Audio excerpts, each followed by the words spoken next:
berjalan di pasar kota Basrah. Datang seseorang lalu bertanya kepada beliau, "Ya Aba Ishaq, wahai Abu Ishaq," panggilan buat Imam Hasan Al-Bisri. Katanya dalam Quran itu, "Ud'uni astajib lakum." Berdoalah kepadaku, aku akan jawab doamu. Mintalah kepadaku, aku akan penuhi permintaanmu. Begitu janji Allah dalam Quran. Lah kami ini, kata si orang tadi, sudah lama berdoa kepada Allah. Sudah banyak kali kami memohon kepadanya. Wah, kok sampai sekarang doa kami nggak dijawab-jawab, nggak pernah dikabulkan. Ini bagaimana? Katanya berdoa, aku kabulkan. Sudah lama kami berdoa. Kenapa nggak pernah dikabul-kabulkan? Apa doa kami salah pasang? Apa Tuhan pas kebetulan nggak dengar? Atau bagaimana ini? Imam Hasan Al-Basri senyum lalu menjawab, "Ya Ahlal Basrah, hai penduduk Basrah, hatimu mati. Dari hati yang mati, bagaimana mungkin doa akan terjawab? Tidak ada getaran yang menyebabkan channel kepada Allah itu nyambung. Nggak ada. Dari hati yang mati, doa tidak mengeluarkan getaran untuk sampai kepada arsy. Hatimu mati, maka doamu tidak dikabulkan." Kita renungkanlah jawaban ini. Sederhana, doa tidak didengar Tuhan. Permohonan tidak dikabulkan olehnya. Tapi kalau kita mau menukik kepada renungan yang lebih jauh, kemalangan apa yang lebih besar selain daripada kalau Allah sudah berpaling kepada kita dalam hidup ini? Permohonan tidak didengar, doa tidak dikabulkan, Allah sudah masa bodoh dengan kita. Kemana lagi langit tempat kita bernaung? Kemana lagi bumi tempat kita berpijak? Kalau Allah sudah berpaling dalam hidup ini kepada kita, itulah kemalangan yang paling besar dalam hidup ini.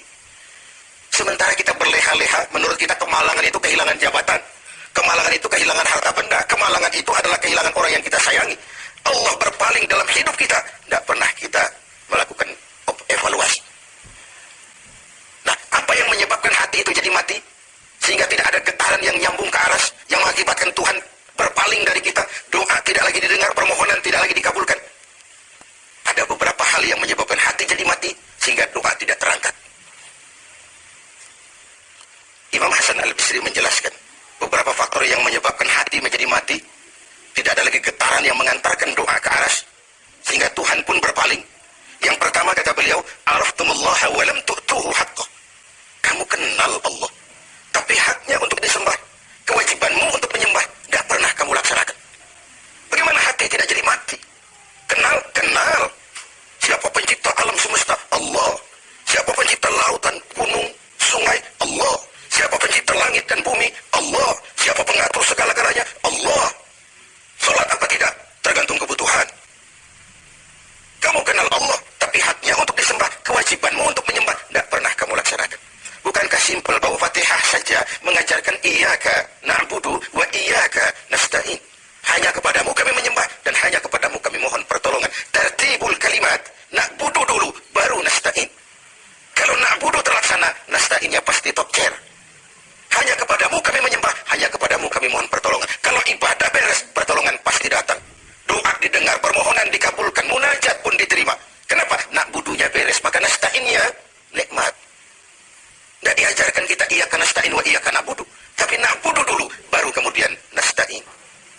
Kalau hati tidak mau mati, janganlah pengenalan kita kepada Allah tidak diiringi dengan pendekatan kita kepadanya. Bagaimana cara mendekat kepada Allah? Logika saja. Mau dekat dengan presiden, ikuti peraturan yang dibuat oleh protokolernya presiden. Mau dekat dengan gubernur, ikuti peraturan yang disusun oleh protokolnya gubernur. Tidak bisa mau dekat dengan gubernur bikin peraturan sendiri. Mau dekat dengan Allah bikin metode sendiri. Dengan jalan ngelamun, duduk madep ngidul, bengong 4-5 jam lalu mau dekat dengan Allah. Mau dekat dengan Allah, ikuti cara yang sudah diatur oleh Allah melalui utusan-utusannya.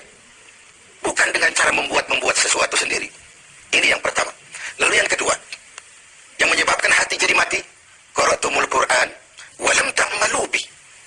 Kamu baca Al-Quran, kamu dengungkan Al-Quran, kamu sanjung Al-Quran, walam ta'malu bih. Tapi isinya, ajarannya nggak pernah kamu laksanakan. Isinya, ajarannya sering malah diinjak-injak. Bukankah kita hidup di satu zaman di mana tuntunan sudah menjadi tontonan, dan tontonan sering dianggap sebagai tuntunan? Bukankah kita hidup di satu masa di mana orang yang jujur dikhianati dan pengkhianat malah diberikan amanah? Bukankah zaman ini sudah terjadi pergeseran nilai yang sedemikian rupa? Kita baca Al-Quran, kita musabakohkan pula bacaannya, tapi isinya, ajarannya tidak pernah kita laksanakan, bahkan nyaris sering kita injak-injak. Hati jadi mati. Sama dengan kalau kita dikirimi surat oleh seseorang yang sangat kita kagumi, kita baca baca surat itu siang malam. Kita ceritakan kepada orang saya dikirimi surat oleh orang yang sangat saya kagumi.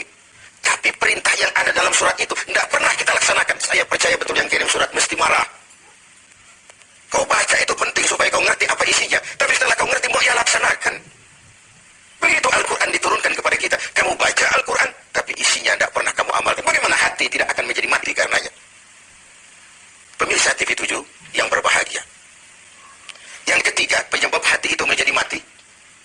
Akaltum ni'mata rabbikum walam tashkurulah. Kamu makan nikmat Tuhanmu, tapi tidak pernah kamu bersyukur kepadanya. Ikan Tuhan di laut itu tiap hari diciduki, tapi Tuhannya diabaikan. Tidak pernah sesaat pun dalam hidup ini nikmat Allah pernah berhenti. Sejak kita bangun tidur sampai kita tidur kembali, bahkan tidur itu sendiri. Dari sekian nikmat yang kita tidak akan pernah sanggup menghitungnya, Tuhan cuma minta syukuri nikmat itu. Kalau kau syukuri, aku tambah. Kalau kau ingkar, azabku itu pedih. Tiap hari kau makan nikmat Tuhanmu, akaltum ni'mat rabbikum. Kau makan nikmat dari Tuhanmu, walam tashkurulah. Tapi kepadanya kamu tidak pernah bersyukur. Baik syukur dalam bentuk ucapan, lebih-lebih syukur dalam bentuk perbuatan. Karena kalau syukur ucapan semua bisa. Alhamdulillah, terima kasih Tuhan, puji syukur, terima kasih Tuhan. Tapi perbuatannya sering tidak sinkron dengan ucapannya. Kalau saya diberikan harta oleh Allah, mulut saya tidak pernah berhenti. Alhamdulillah Tuhan, terima kasih dikasih harta. Tapi pelitnya 17 setan.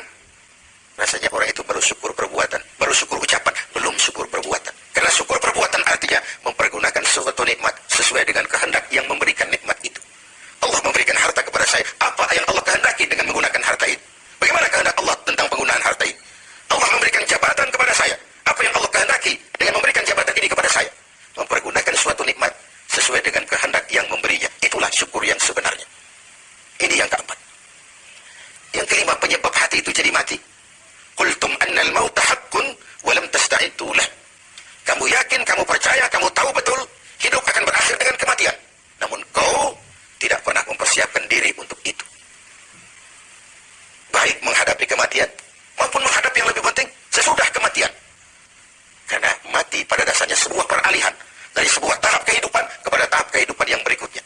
Bukan akhir. Bahkan saya lebih cenderung mengatakan mati adalah istilah yang digunakan bagi orang yang sedang hidup. Sipulan mati itu kan kata yang hidup. Yang mengalami sedang pindah ke alam lain. Jadi tidak ada alasan hidup sulit bener, mending mati habis urusan. Tidak selesai sampai di situ. Tidak selesai urusannya. Hidup terus berlanjut di alam barzakh, terus berlanjut di alam mahsyar. Ini satu perjalanan panjang. Seperti kita akan berangkat keluar kota yang jauh, tentu kita harus menyiapkan bekal. Semakin jauh perjalanan, semakin banyak bekal yang kita bawa. Kalau Anda akan berangkat jauh, tidak bawa bekal berangkat juga, itu kan nekat sama namanya. Sampai ke tujuan belum tentu, sengsara di jalan sudah pasti.